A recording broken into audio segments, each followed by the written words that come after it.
વડોદરા મહાનગરપાલિકાની સ્થાયી સમિતિની બેઠકમાં કુલ 19 કામોને મંજૂરી અર્થે લેવામાં આવ્યા હતા, જેમાંથી 18 કામોની મંજૂરી આપવામાં આવી છે, જ્યારે એક કામ મુલતવી પર રાખવામાં આવ્યું છે.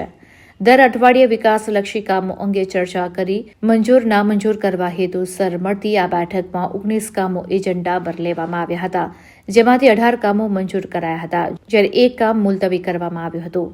કામો બાબતે વધુ માહિતી સમિતિના અધ્યક્ષ ડોક્ટર શીતલ મિસ્ત્રીએ આપી હતી. આજે સ્થાયી સમિતિની બેઠકમાં ટોટલ 19 કામ હતા. આમાંથી એક કામ મુલતવી રાખવામાં આવ્યું છે. થોડા કામો ફેરફાર સાથે મંજૂર કરવામાં આવ્યા છે. આઉટસોર્સિંગથી 100ની સંખ્યામાં જે પ્યુન લેવાના હતા, એમાં એક્સટેન્શનનું કામ આવેલું 3 મહિના માટે. એને ફક્ત 3 મહિના માટે જ એક્સટેન્ડ કરવામાં આવ્યું છે અને એ દરમિયાનમાં ઇજારો કરવાનો રહેશે. 4 ઝોનમાં જે રોડ ફિક્સરના કામ હતા 50 લાખની મર્યાદા 26.5% ઓછા ભાવ પત્ર આવ્યા હતા, એને 25 લાખની મર્યાદામાં મંજૂર કરવામાં આવે છે. 50ના બદલે 25 લાખની મર્યાદા કરી છે. વડોદરા શહેરના ખાસ કરીને પશ્ચિમ ઝોનમાં લગભગ 11 જેટલા કામ 67-3Cના હતા કે જેમાં ભૂવા પડ્યા હતા. એ કામોને જાણમાં લેવામાં આવ્યા છે.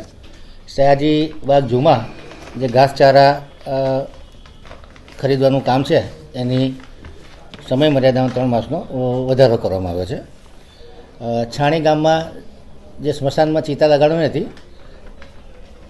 એમાં ડોનરને રિક્વેસ્ટ કરવામાં આવી છે કે નિઝામપુરાનું સ્મશાન વધુ ખરાબ છે, તો એમાં ડોનેશન કરવામાં આવે. જે સોલિડ વેસ્ટ મેનેજમેન્ટ દ્વારા